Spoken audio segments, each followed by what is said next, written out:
مفتی صاحب رؤیت ہلال کے حوالے سے، کیونکہ اب تو سائنسی جدید تحقیق وغیرہ بھی آ گئی ہے، آلات بھی آ چکے ہیں، تو کیلکولیشن کیوں نہیں کر سکتے؟ بنیادی نظریہ کیا ہے رؤیت ہلال کا؟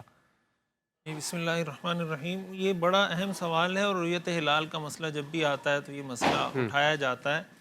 اور بعض اوقات یہ جو آپ یہ سمجھیں کہ جن لوگوں کو علماء سے یا مولویوں سے کوئی خصوصی بیر ہوتا ہے، تو وہ اس طرح کے موقع پہ اس طرح کے سوالات اٹھاتے ہیں کہ پاکستان میں رؤیت ہلال کمیٹی کی کیا ضرورت ہے، اور بس اب تو سائنس نے اتنی ترقی کر لی ہے.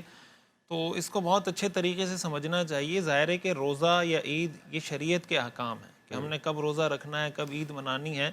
تو شریعت نے اس کے اصول بھی بتا دیے ہیں. جیسے یہ حدیث ابھی قاری صاحب نے پڑھی کہ رسول اللہ صلی اللہ علیہ وسلم نے ارشاد فرمایا صوموا لرؤیتہ وافطروا لرؤیتہ، کہ چاند دیکھ کر روزہ رکھو اور چاند دیکھ کر عید مناؤ. اس کا مطلب یہ ہوا کہ حضور علیہ الصلاۃ والسلام نے رمضان کے لیے بھی معیار رؤیت جی کو بنایا ہے اور عید کے لیے بھی معیار رؤیت کو بنایا ہے. رسول اللہ صلی اللہ علیہ وسلم کی احادیث میں، سیرت و سنت میں ہمیں ملتا ہے کہ حضور علیہ الصلاۃ والسلام نے دوسروں کی گواہی کی بنیاد پر بھی چاند کے دیکھنے کا فیصلہ فرمایا اور رمضان کے روزے کا یا عید کا فیصلہ فرمایا. اس سے معلوم یہ ہوتا ہے کہ شریعت نے دو چیزوں کو معیار بنایا، ایک رؤیت، ایک شہادت. یا تو انسان خود دیکھ لے یا اس کے پاس کوئی معتبر گواہی آ جائے، اس معتبر گواہی کو وہ مان کر یا رمضان کے روزے صحیح شروع کر دے یا عید کر لے. جہاں تک سائنسی تحقیقات کا تعلق ہے تو اس میں اس کو بھی میں تھوڑا اس طرح ایکسپلین جی کروں گا کہ تین طرح کی اصطلاحات یا تین طرح کی ٹرمینالوجیز جی استعمال ہوتی ہیں فلکیات میں.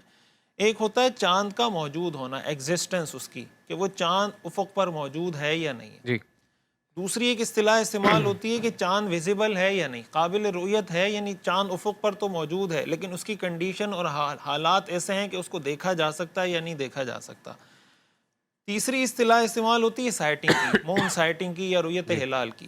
شریعت نے مدار نہ تو ایگزسٹنس کو بنایا ہے، شریعت نے مدار نہ تو اس کی ویزیبلٹی کو بنایا کہ وہ ویزیبل ہے، قابل رؤیت ہے یا نہیں، بلکہ شریعت نے معیار رؤیت کو بنایا کہ بھائی وہ چاند آپ کو نظر آ رہا ہے یا نظر نہیں آ رہا.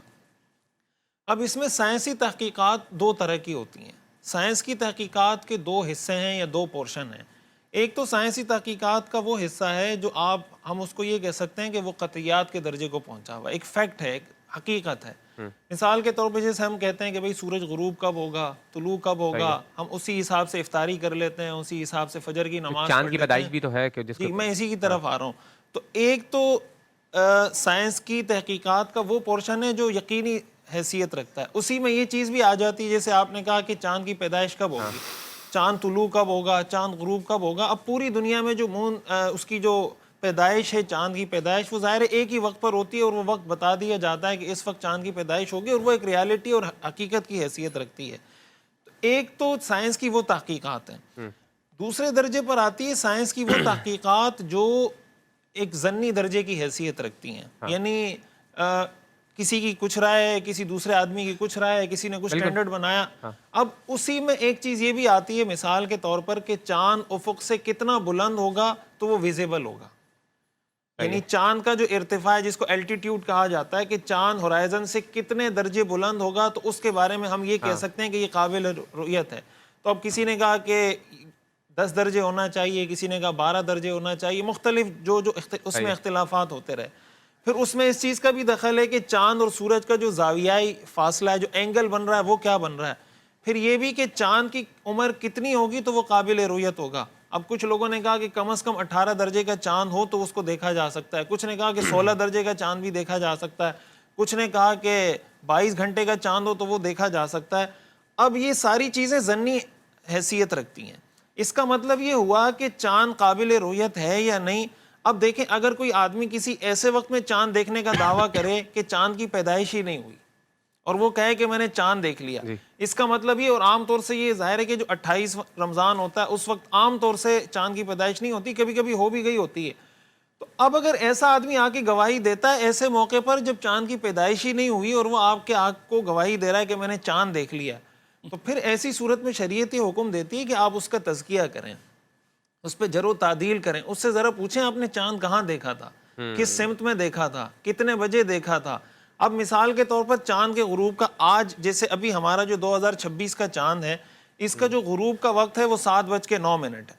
اب 7:09 پہ یہ چاند غروب ہو جائے گا. اب اگر کوئی آ کے آپ کو گواہی دیتا ہے, آپ اس سے پوچھتے ہیں آپ نے چاند کتنے بجے دیکھا, وہ آ کے آپ کو کہتا ہے میں نے 7:30 بجے دیکھا ہے.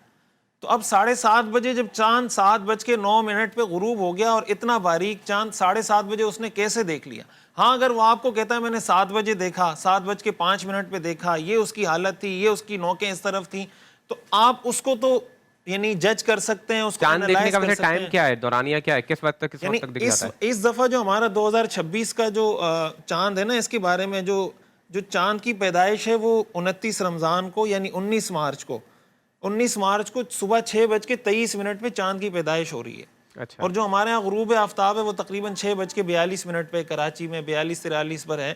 تو اس حساب سے جو چاند کی غروب آفتاب کے وقت عمر ہوگی وہ تقریباً 12 گھنٹے 19 منٹ, اتنی کوئی عمر تو ہوگی. دکھنے کے چانسز ہیں؟ تو دیکھنے کے جو چانسز ہیں, جو معیارات ہیں, وہ یہ بتاتے ہیں کہ کم سے کم جو چاند جس کو دیکھا جا سکتا ہے, قابل رؤیت ہوتا ہے, تو اس کی عمر کم از کم 16 سے 18 گھنٹے ہونی چاہیے. اس اچھا, یعنی لیے چانسز کم ہے. اس لیے اس تحقیق کو سامنے رکھتے ہوئے اگین میں نے بتایا کہ معیار شریعت میں رؤیت ہے, لیکن اس تحقیق پریڈکشن یہی ہے کہ جو 29 کا چاند اس دفعہ نظر نہیں آئے گا, جو پریڈکشن ہے, جو پیشن گوئی ہے, وہ یہی ہے. لیکن ظاہر ہے کہ چاند دیکھنے کی کوشش بھی کی جائے گی, اہتمام بھی کیا جائے گا, اور اگر کوئی کہتا ہے اور کوئی گواہی دیتا ہے, یعنی سورج غروب ہو رہا ہے 6:42 پہ, چاند غروب ہو رہا ہے 7:09 پہ, تقریباً 27 منٹ کا فاصلہ ہے. اس دوران چاند افق پہ رہے گا, لیکن اس کا جو ارتفاع ہے, اسی طرح اس کی جو عمر ہے, اس کا جو سورج کے ساتھ زاویائی فاصلہ, ان سب حالات کو دیکھ کر جو سائنسی تحقیق ہے اس کے مطابق چاند کا دیکھنا بہت مشکل ہے. لیکن اگر کوئی دعویٰ کرتا ہے تو پھر اس سے تفصیلات لی جائیں گی کہ آپ نے کہاں دیکھا, کس وقت دیکھا, اس کی نوکیں کس طرف تھی, وغیرہ وغیرہ.